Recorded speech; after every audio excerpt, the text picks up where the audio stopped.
How you doing? What's happening? Everything. Nice. So, did I already tell you this last week? We went to Oregon to hike the Pacific Crest Trail, Okay. and the lady who was watching our cats um, takes a snapshot, like a text message, of a note that a police officer left at our front door, Okay. and it says, "Drunk driver hit your house. Call us. We'll explain." It's just like a handwritten note. So I'm like, "What?" So I try calling, nobody calls me back. So I'm like, that is crazy. Hit your And the lady house. does send, yeah, yeah. So she does send us a picture of it's not actually the house, it's the retaining wall and tree out front. And it's been like it's demolished. So then I text all the neighbors to be like, hey, anybody home? Anybody see it? Because we live on a little cul-de-sac. And nobody heard anything. But then they all checked their ring cameras and different cameras and whatnot, and they put together this amazing footage. Yes. But nobody woke up. It happened at like 1:30 in the morning. Dumb kid, just graduated from high school, 18, drunk driving, trying to escape from the cops, ran down a cul-de-sac and did not slow down. Drove straight into our live oak tree, and thank goodness he walked away because man, Wow. just 6 inches. He would have run directly into the tree. And man, if you know a live oak, they don't move. So yeah, instead he hit the branch and wiped out an entire brick wall, and that probably slowed him down, saved him 20 feet. But yeah, so we came down to a nice wall that apparently I'm gonna try to chisel away and fix sometime. But I've just put it in a pile. What's funny is neighbors who walk by, I kind of assume they notice. I was like, oh yeah, I'm doing some remodeling, and nobody seems to notice. So I might just leave it. Yeah. Yeah. Just it's a half finished project. It's a offensive like mound. They do that in like Scotland. They just like pile up rocks. Can't the That community could come work here. together and help you rebuild your fence? Isn't that what neighbors do? Oh yeah, it's something like that. They come together, and I'm sure they're gonna send me a notice of an HOA where I get a fine for having debris in my yard. So yeah, that's how Americans come together. We support each other by you get out or pay. So yeah, it's real love here. So Yeah, that's crazy. Yeah, nothing crazy like that's happened over here.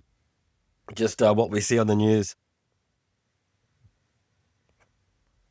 well, let's jump into it. Welcome to the conversation where we unpack the wild, interconnected chaos shaping the world, including the population's decline and all the reasons for it. Your hosts, Joe Edgar and Ethan Kroc. And Ethan was just talking about what is going on in the news, which has definitely caught everyone's attention.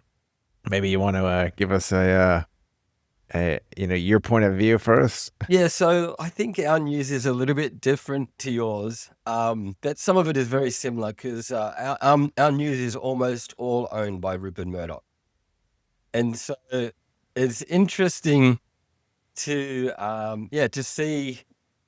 I guess is Rupert Murdoch behind? That's who's being sued by Trump right now as well, is it? Yeah, exactly. Yep. Yeah, He and owns so Wall Street Journal. He it bought it from comes the across in the Bancroft family reporting about for sure. 15 years ago. And so it's interesting because our news is actually talking about. Well, at first I think everyone's talking about how the Trump administration. I think we're going on 2 weeks now. I mean, we've been talking about this for a little while.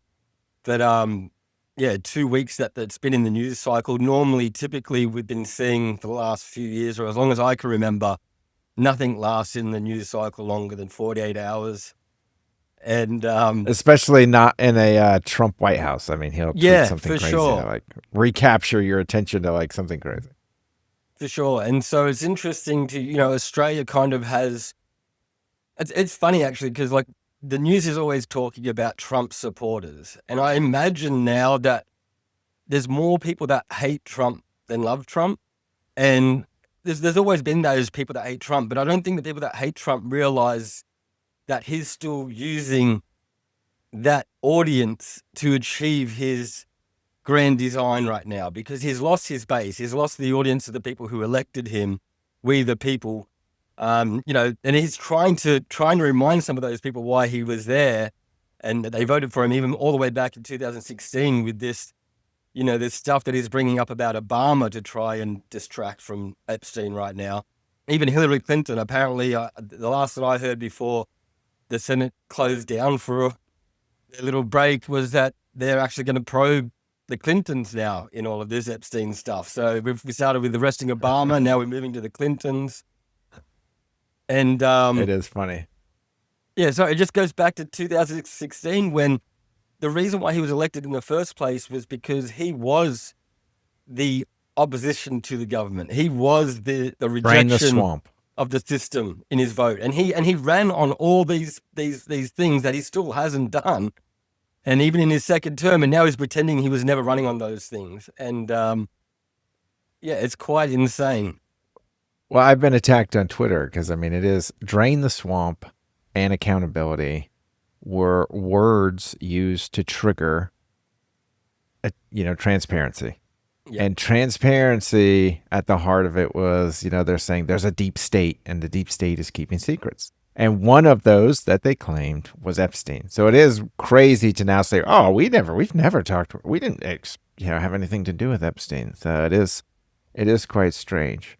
And even remember going back to Elon Musk, and this makes me question the whole Elon Musk-Trump relationship now anyway. I imagine now the real reason why we have a Trump second term is purely because of Elon Musk and the people that are aligned with his power. Because what we're seeing from the new Trump administration is that they're just as inept and unable to lead as the Biden administration. There's the same power vacuum in Washington that we saw the last 4 years. Who is running America right now? Because, one week, well, remember it was not long ago that Musk came out on Twitter and said the real reason why we haven't seen the list yet, because Bongino, Kash Patel, Bondi, all these people were in Congress testifying that they should get the job because they're going to finally release these secrets or these crimes, or at least expose some of the crimes of the. Not only Patel himself was an adamant believer that it was not a suicide. And now what we're hearing now is as early as May, all three of those people knew that Trump was all over the Epstein files. And so they've been lying to their base. Like, Denver, I don't know what his plans are after Trump, disappears, because he used to have a base in alternative media, I guess, and a following there, but I don't see how he could go back there. I mean, unless he plans on working with CNN or MSNBC now, which I guess that could be his next play. But the point is that, when Musk said on Twitter that Trump was in the Epstein list, and that's the real reason why we haven't had it yet, he wasn't lying. Right. Well, that's what's strange. On timing, it works out. Because if we go back, we remember, Bondi is the real reason this sort of agitation or schism sort of happened, because Patel, even though he got into office on one thing, once he was in office, he's head of the FBI, deputy director of the FBI, Bongino. Both of them were kind of like, okay, like, we're putting this together. We all agree that he committed suicide, and there are no videos. There's no list. There's just some files that protect, innocent people, and we're going to keep them quiet. So they all agree that they're going to go out on this one statement. But Bondi, of course, running the Department of Justice, she comes out and says there are thousands of videos, and we're going through them, and there's a list, and it's on her desk, and she's going to release it. So she gets everybody excited. And that was early May. So then we see a little later in May, as we find out from a leak that happened out of the DOJ, that they did know that Trump was all over the Epstein files. And so, oddly enough, when Musk tweets out, it is in timing that maybe Musk did already know, as the White House knew, that Trump was in it. Now, what's weird is this definitely starts to paint a story of a cover-up. Not necessarily illegal, because unless people start lying, then they haven't crossed any legal boundaries. But just to cover up in the sense that they ran on the fact that they were going to drain the swamp. So this starts to look murky, and then Patel finally released some videos. So they released the videos of the Epstein, which it's taken forever to release these, but they released the videos. And there is over a minute missing, which only makes This conspiracy. Here's what's funny is if they just owned it, I wonder if this would be less news. It would still anger people because a lot of people ran on it. But we were talking about a president who seems to have made it through so many different things. And him going head on has been sort of his, his ability to, basically, not stick to anything. And so I do wonder that, one, this avoidance has, risen his base. It's the first time his base has been starting to question, like, no, we actually do need transparency because, he's been like, oh, you past supporters, why are you always focusing on this Epstein? Why don't we focus on something that's, real? Like for instance, evil Hillary and Obama and what they're doing, which is funny that that's where he directs the narrative. So we get these videos, they're missing. It only makes the base more agitated and thinking there is a conspiracy. So right now at this point, I mean, I know you're already one. I too, Epstein is one of those where I'm like, it just is strange that he died in such strange. He tried to kill himself once. They put him on suicide watch. He's got cameras on him. He's got 2 guards that are supposed to be constantly checking on him. The cameras don't work. The guards were distracted. One was out. And he's able to commit suicide. There's a minute missing. I mean, a lot of these things just don't add up. And so at this point, I mean, where's your conspiracy radar just to that point? Oh, well, no. So the conspiracy radar. So the problem is that most people in America are getting their news from somewhere right now. And I think this even goes back to what is truth and who are the gatekeepers, right? From our last episode, that basically there's enough research and there's enough angles and there's enough people explaining their side of the story with what they have as facts that anybody can really choose a narrative and feel like it's supported by legitimate sources. and so it does come down to perspective. It comes down to legal interpretation, which a lot of these things are going to be in the courts and have been in the courts and will continue to be in the courts. And also some of it will come down to basic public opinion, which is what we're seeing right now. And so you call it, we're referring to Trump's ability in the past to be able to hit something head on and deflect because of the craziness of how he respect. And he is responding to the Epstein stuff crazily now, but it's even crazy for him. Well, after avoiding it, they all made a move to avoid it. So the fact that that's what makes it so interesting. Yeah, the fact that it often you see people fail to remember the lesson of the Streisand effect, where the more you try to hide something, just by acknowledging you're hiding it now, it becomes the focus of everybody looking into it. The focus. I mean, I think Candace Owens is having a moment right now because of because of the President Macron's wife, right? Like, she's being sued for saying that she was born a man, and because the Macrons have tried to fight that and try to silence her, it's actually, I think that's one of the biggest trending things outside of Epstein right now. So they obviously haven't learned from this Streisand effect. And it's almost like if Trump was smart, which I don't think he is, but if he was smart, this would be a great way to get the Epstein list out. To get so many people, Had he done it earlier and owned it. Because if you look at I know Epstein. Let's go conspiracy theory. I do not believe this, but this is what the right wingers or the true Trumpists are trying to explain in their minds, in their 5D chess game that's going on. So in their minds, they think, this is the biggest, if you go on Twitter right now, the biggest thing that the Trump supporters have to say is that if Trump was anywhere on the Epstein list, or if he was really involved with the Epstein list, it would have been bought out back in 2016, would have been bought out back in 2020, would have been bought out in this election cycle. So, I mean, I can understand why they perceive it like that. But from my perspective, the Epstein list, the reason why the reason why we didn't find out about Trump during the election cycle is the reason why we don't find about anyone on the Epstein list. They don't want us to know. If there is an Epstein list, if there's someone on there, then they're going to get prosecuted, and so is everyone else, and it's a house of cards. So They do. Well, the leak was Trump is one of many on Yes, the list. 100%. So that's the first the thing. They say. emphasis is like many.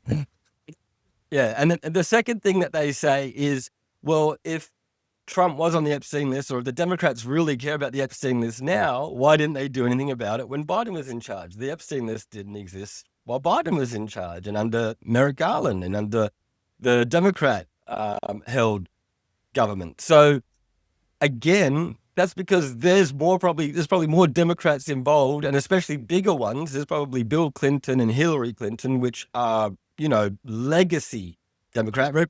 Donald Trump's not even legacy Republican. The Republicans could disown him in a minute and tie him to the Democrats. So, so that's another reason why these MAGAs believe that their man is innocent. And so in their mind, they think that this is the way that Trump gets the Epstein list out there. In their mind, they really do think it's reverse psychology. He's using the Barbara Streisand effect on purpose. And this is going to bring all enemies against Trump, demanding the Epstein list. And the more resistance he gives against it, the more likely we're to see it now, because it's going to leak or someone's going to get to it and put it out there that they didn't know what they're doing. And that would be the way that they sell it to themselves. But honestly, what people don't realize is Trump has never really had a plan. He has Forrest Gumped his way through his entire existence. Not just presidency, through his entire existence, he is Forrest Gump. He's the Forrest Gump of the business world. Well, so eventually he made it in politics. And his power came from the people rejecting the system. And now that he's part of the system, he does not have that power of the people anymore. And he doesn't have anyone around him. Some of his biggest advisors, are bloody ex-Veritas Project undercover journalists and Steve Well, that's Bannon. what I mean. Yeah, exactly. So he fills himself with yes men. No one would tell him no. I don't think anyone would advise him on anything. So I think you're right in that regard of who's around him. But also what's strange to show a lack of strategy is when the Wall Street Journal decided to print that first story. So this is about the notebook. And in the notebook, it's based on, a bunch of birthday cards that were given to him. And, Trump allegedly, Trump, writes in there and he, draws a naked lady. And, at the end, he kind of signs it something like, here's to more secrets or good secrets or something. And, a lot are saying, oh, that doesn't sound like him. But here nor there, it looks like it is him. He did know Epstein. It would make sense at that time to have sent him a birthday card. All right, so it does sound like, but if he knew he was in the Epstein files, so eventually they're going to come out, then Wall Street Journal must have also gotten wind of this, because they had to choose all right, well, this isn't much of a story on its own. It's just a bunch of birthday cards. One of them says Donald Trump written and made to look like pubic hair. Yeah. So that's all they have, right? I mean, that could be anybody's signature. So it's not much of a case, but they must have known that more was coming, which would then give a lot more credence to the first story. So then it's strange that he would fight that first one so much and deny it. I mean, he came out guns blaring, I will sue him. Murdoch told me he wouldn't do it and they did. Da. So then they end up printing this. Then it upsets even some of the smaller, more, right conservative journalists, if you call them, but I just call her a blogger. But Laura Loomer, she even gets a little upset that he's starting to be a little dodgy with answering the questions. So, I would put her in the category. I would put her in the category of one of Trump's biggest advisors. I mean, she's literally an ex-podcaster. It is true. He has listened to her often. An influencer who can meet with the president, have a conversation with him, and he will fire someone afterwards.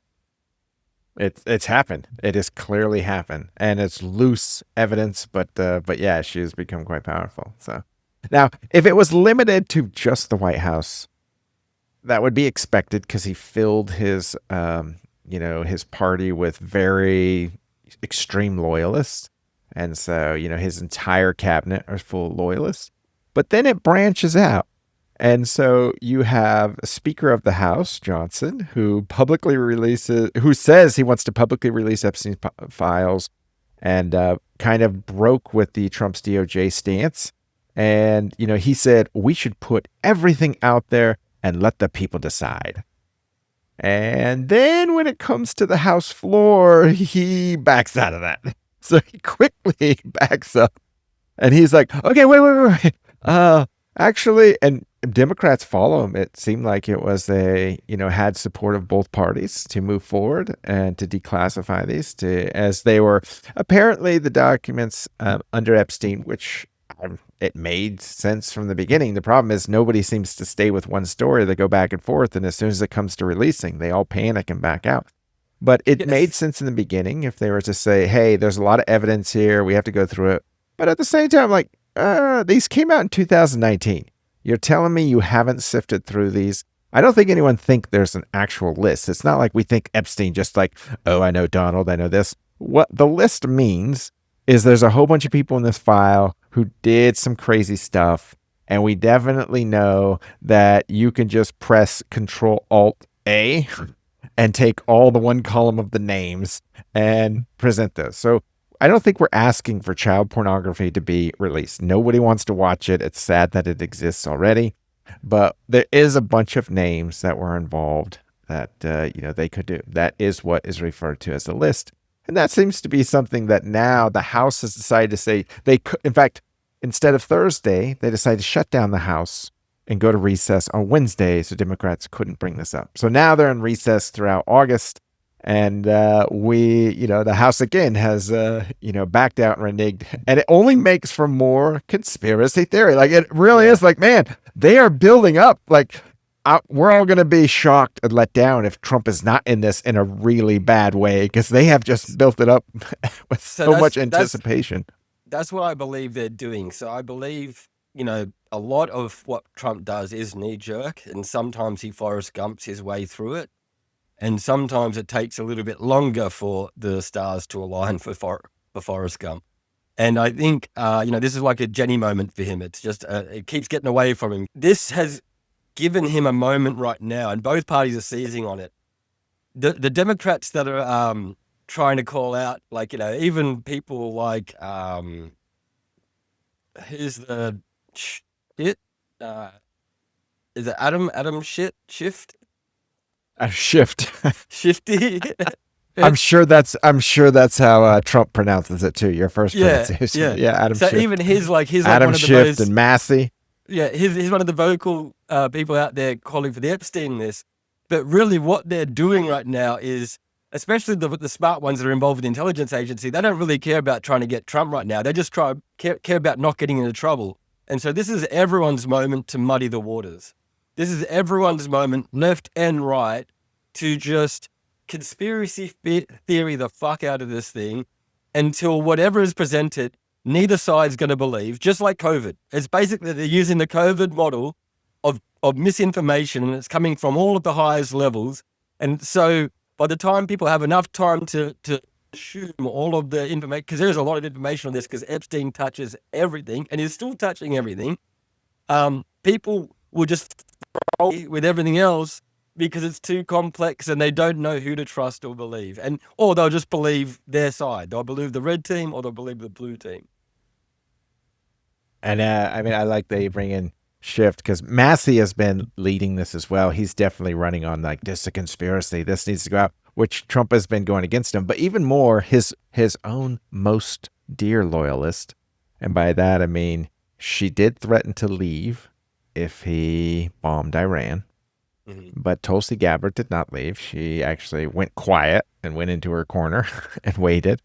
And now is trying to win favor, in my opinion, by creating what you already brought to us as a distraction, the great distraction of 2025.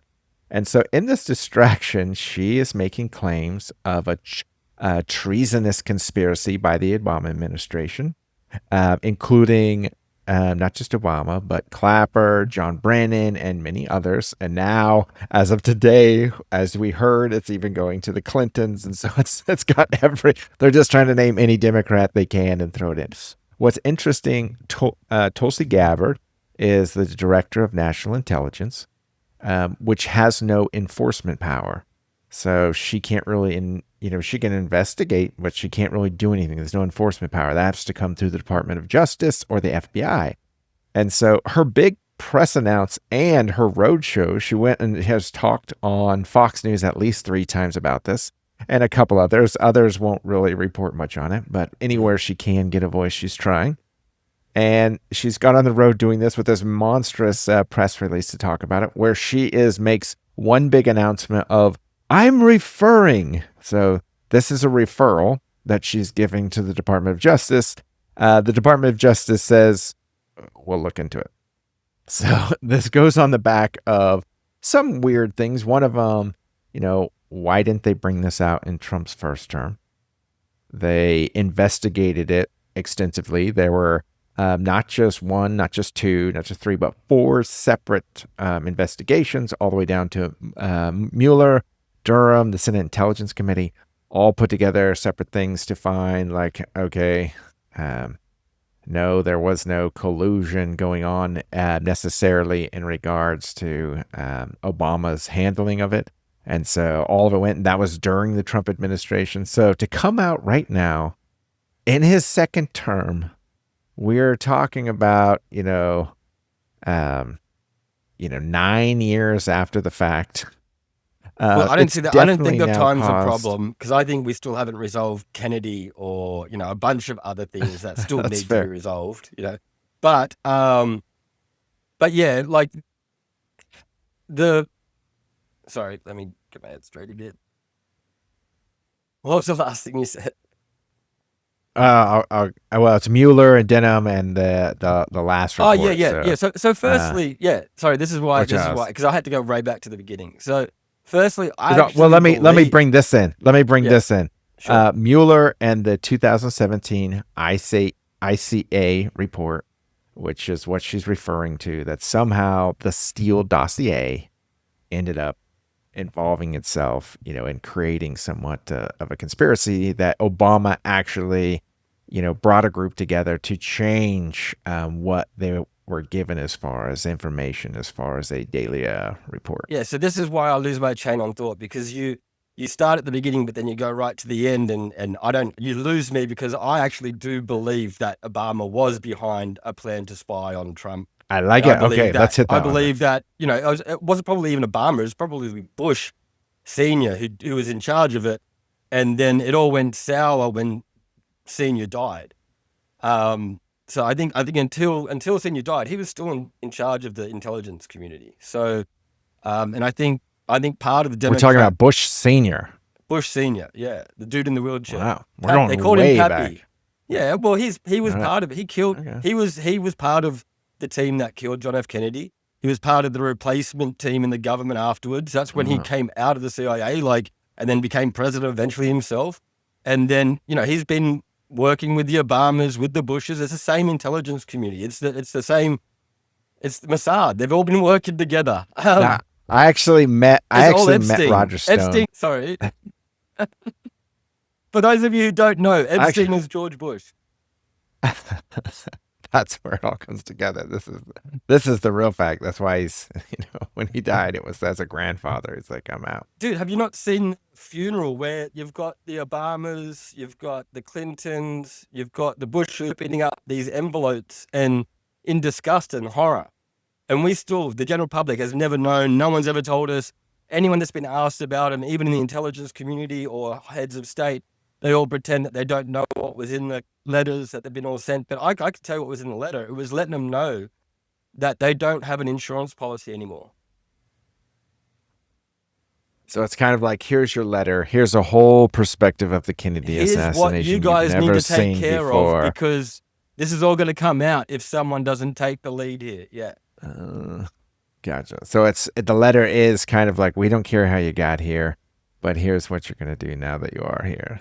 I think they always get letters like that, for sure. And look, this is the funny thing about Trump, is the whole time the last 2 big, when he's responded to the media about Epstein, there's like a guy in the background, and online everyone's like, this is a handler or whatever. If you look up who the guy actually is, he was actually Epstein's neighbor in New York. So the whole problem with this is, even when they're trying to deny it, they can't have There's no separation, not by 1 degree on the screen between whoever's talking and denying Epstein and Epstein. All right, well, let's hop back to this great distraction, because inside of what Tulsi Gabbard is saying as this major evidence that she has uncovered is a December 2016 email from Clapper's assistant tasking the intelligence community with a new assessment of the Russian interference. And so breaking down the Russian interference is kind of a thing that you can think through. There's two bifurcated ways that we have to think about this so everyone understands.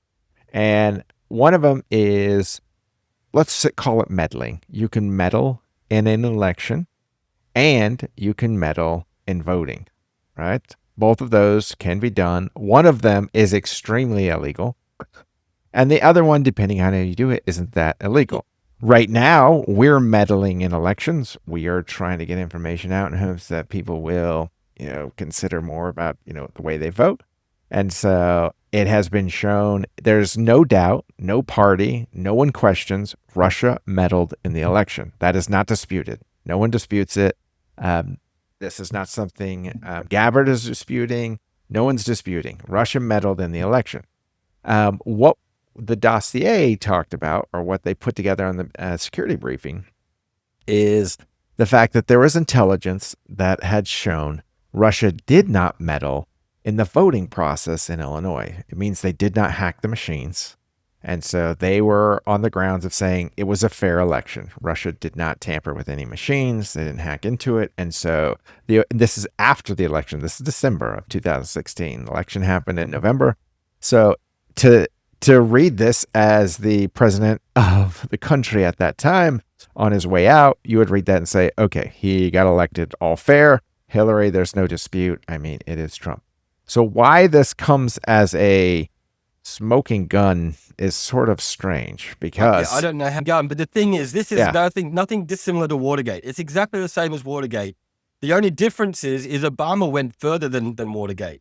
Obama had this operation going on, and there was people under Trump in Trump's administration working against him. That's why you had generals that were willing to not follow orders under Trump's administration, because the Democrat and Obama's administration had sown so much doubt about Trump's legitimacy that there was a shadow government operating under Trump. So this is a smoking gun. People just don't want to accept it and revisit history. But what I'm saying is, the reason why it's not going to work right now is because, yes, you're right, it's bad timing. It's only coming out now because this was someone's card that they had to distract from something big. The something big is Epstein. The funniest thing about the last 2 weeks is that the administration, the Trump administration, is so dumb, they don't realize they're creating more Epstein moments for themselves right now. They've created, I'll tell you what the second Epstein moment right now is: arrest Obama. They have got people into a frenzy on the right, in the MAGA movement, about arresting Obama. And even the left's willing to go with it for a little bit because they want to sell papers, right? So you got this whole arrest Obama. Well, did you see Trump's tweet? There's an AI of Obama 100%. And Trump. And so Trump tweets it out of the video of Obama getting arrested. So Obama responded by tweet of Trump's actual video of Trump getting arrested. and so what this is going to do now this is going to be Trump's at least second Epstein thorn. Like, you're going to see a lot of these come up in the next week or so as he still tries to dodge away from the Epstein problem. Well, let's get back to this distraction. He throws out that he is going to create more problems that his base is going to demand answers and results and actions from. If they're real, then make an arrest. And if it's not, then you just Epstein listed us again. Right. I mean, essentially what you're saying is they are overselling the evidence they actually have. And by overselling this and telling everybody they've got something huge, they're just trying to make news. And then everybody's a little disappointed when they come to the fact that they're like, wait, you didn't have anything? Then why did you go and say this? So this is the same thing as the Gabbard. It's that they're going to make deals. It's like Speaker Johnson saying he's going to go one way, and then an hour later he changes his mind. This is what the Epstein list really is. This is what all of the crimes between parties really is their leverage points, so they can get what they want and they can work together moving forward. They don't make any agreements. They just use leverage of Well, are you ready? I see. Because at the end of the day, it's not really what they can prove. It's what the public will agree to. It's what the public opinion will be. And that they're in a war of public opinion. And whoever wins that war will be able to prosecute.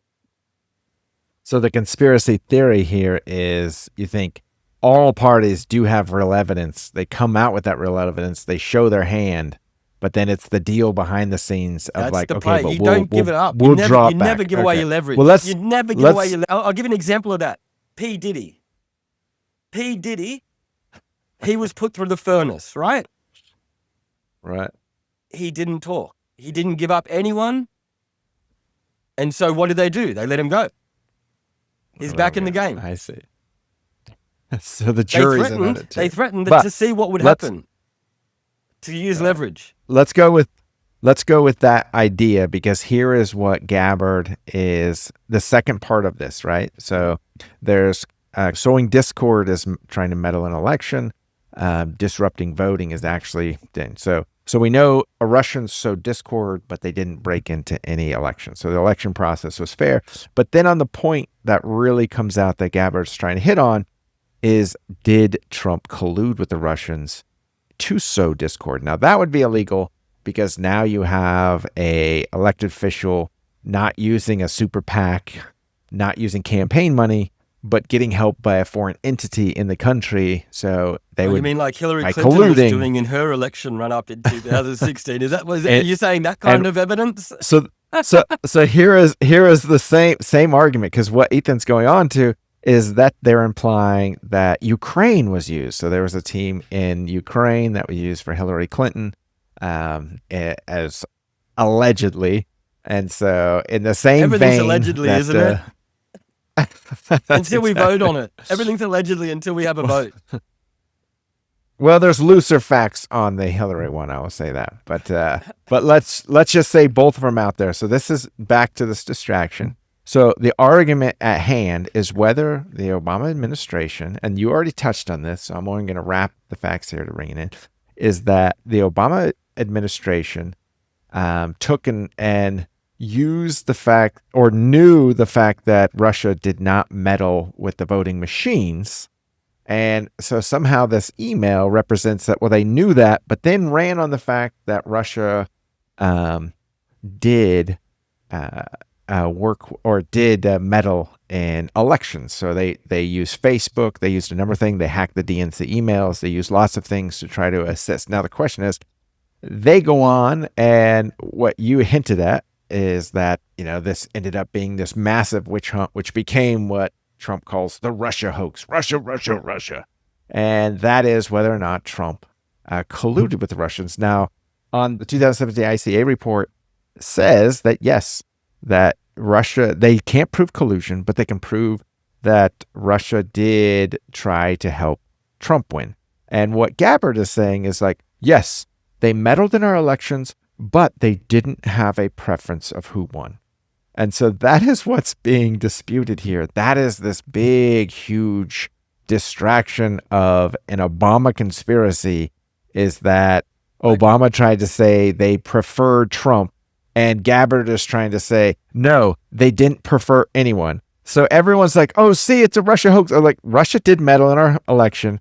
And if you're telling me they didn't have a preference, why would they be meddling in our election if they didn't have a preference? So it kind of blows my mind. And it goes right to what you're talking about. Well, this is not even the end play here anyway. This is just setting it up. This is setting up the whole, because you're right. Obama, what she's releasing right now is not, everyone's arguing about things that don't matter. The crimes that are going to matter is when he's spying on the Trump campaign.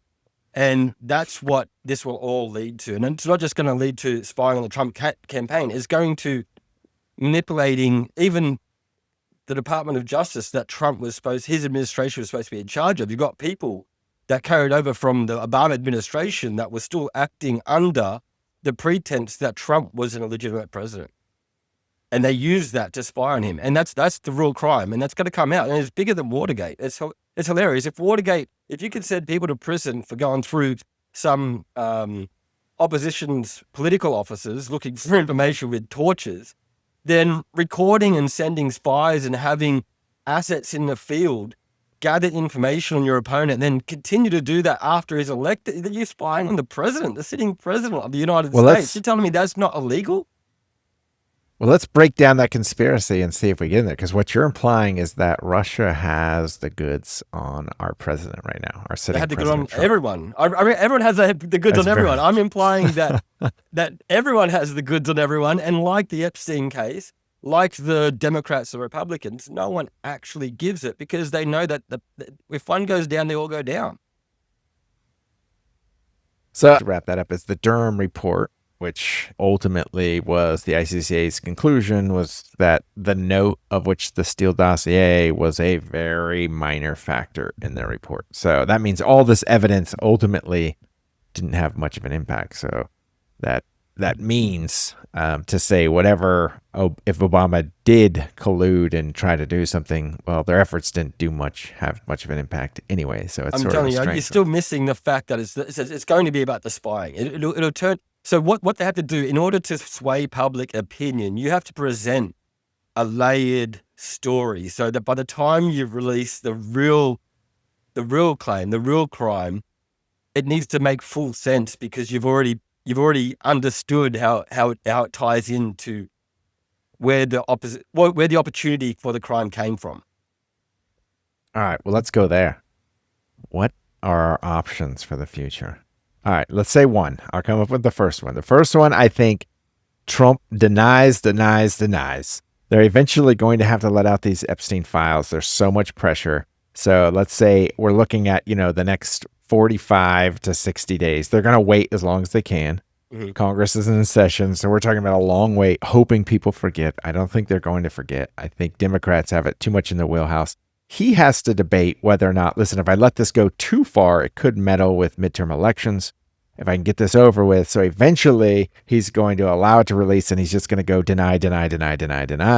And all of his supporters, who a lot of the big ones, are definitely jumping in like, just because his name's on the files, which before they were like, they're not in the files. But now they're like, just because his name's in the files does not mean guilt. So that means it could be a big nothing burger. That's the muddying the water. Right? They're going to mud. It's going to be so muddy that it will be a nothing burger. But I think that they're hedging their bets. So I don't know if you heard today, Trump did send a lawyer to speak with Maxwell in prison. So this is Maxwell who's not been interviewed by a prosecutor, by a defense. This is Maxwell who's apparently in prison for no crimes at all. Her ex-partner who killed himself for no crimes at all. Which was dumb because if he just no one was going to believe the lies that they made against him, maybe he would still be alive today. Well, remember what they're doing. So Bondi is going to go talk there. And by Bondi, I mean Department of Justice is going to go talk to him, Maxwell. And the whole idea is to see if they can find, we're going to try to get to the bottom of this and see if there isn't more involvement. And you're like, after 9 years, you have files on your desk with thousands of videos. And now you're pretending like, well, there's just nothing there. But we'll keep investigating. We'll talk to some of the witnesses. Really what they're doing is they're trying to ensure if they could convince Maxwell to exonerate Trump, then they think they could solve a problem if they can't get rid of it by calling her to witness. Yeah. Calling her to witness. That's a good one. That could be where she gets out. I mean, Trump has been selling pardons like crazy. I think he could pardon her.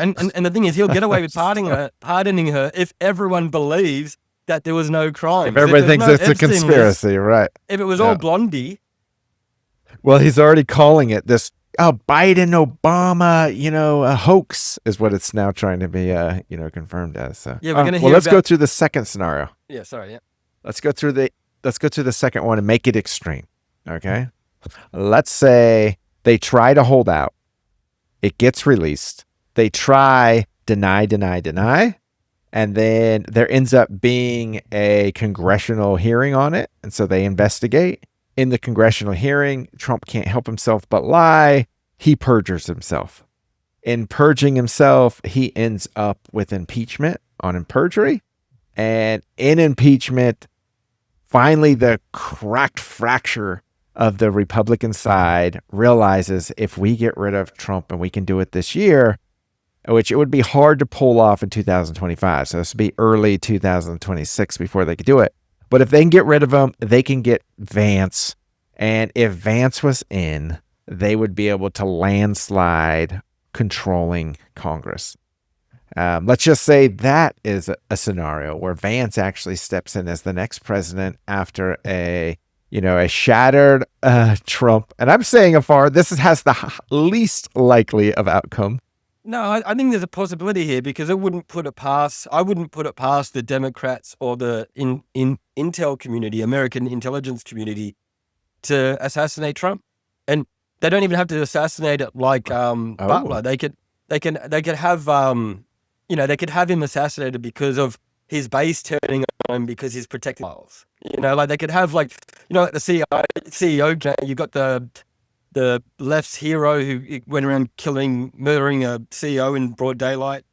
I forget his name. Right. Yeah. United United Health. And the thing is, like, he's a hero to the cult left.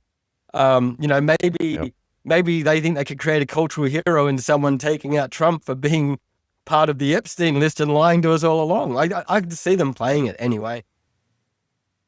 So let's go the other side. Let's say Trump becomes the aggressive. So this is kind of in the middle, right? He delays, and does the old wag the dog. There's a couple of ways he could wag the dog. I mean, he tried. I'm not going to say necessarily that the bombing of Iran was a distraction. I think it could have been. I think it was the first one. Now that we knew they knew in May, it's very possible that it was one. But I honestly think that Netanyahu kind of roped him in to do that. And so, you can get Trump to do a lot of things with his ego. It's all related, yes, it's possible. That's the deal that was made. I like it. That's the deal that was made. All right. Well, the alternative one would be they escalate something to draw our attention. This could be, of course, an escalation in Ukraine. He could totally flip on Russia and just say, we're going to close the skies. And so now they, increase, what's going on there to take attention. There's, Israel. There's a number of things that are going on there. He could escalate in Iran. He could actually try to do an invasion in Iran. He still has what's going on in Yemen with the Houthis, sorry. And so he could do something there. So we could see where there's military action to create a large distraction in hopes that by the time, because if you play this out, he has to create a distraction for at least the next, 14 to 15 months. And what I mean by that is he has to make it through the midterm election. If he makes it through midterm elections, nothing will happen. Nobody will go after him. It'll be dead. It'll be over because your mind will be lost on the next election and he'll have gone through. He's pulled off not releasing his taxes for a long time. Not that I say he has to, but he's the one who promised it constantly and then decided he would never do it. So he can delay and end up in courts for a long time. And so that would be the delay. But in order to delay, he's going to have to create some continuous distractions. And I don't think this current fake news Obama conspiracy of treason is going to last very long. I mean, not even the Department of Justice or the FBI are willing to really investigate it. So he's going to have to create something else that's big. It's going to be public opinion because even Epstein's beyond everyone's control. It's really public opinion, right? It's what the public is focused on right now, and this is why I'm just so excited. I honestly think I think I was talking to you about it in the last podcast, or maybe before or after it. But I was saying how we're in that event horizon stage of the next, convergence or emergent, whatever's going to happen in the world. And I guess what I'm saying is it's so awesome that this Epstein issue is not being dropped by everyone, and everyone's just lashing onto it because, to me, you're right. I think we're going to see, just in this next week, I can't wait to talk to you next week. I reckon we're going to have so many more conspiracy theories to talk about. I think we're going to have 9/11 to talk about. I think we're going to have JFK. I think we're going to have space aliens. I think they're going to throw everything they can to try and change the conversation. And if that won't work, then you're right. They're going to bomb something. I love it. You heard it here, folks. Hostile dysfunction, where we impact the wild, interconnected chaos shaping our world, including the population's decline and all the reasons for it. I'm actually not going to be able to do it next week, but we do have a interview with young lady Taya, who is remarkable. She basically is a an entrepreneur, a part-time genius, a doctor, and so lots of things. And she's going to, guide us through some technology and insights to what's going on that we just talked about as well. So interesting stuff coming up. So stay tuned until next time. We'll talk to y'all later.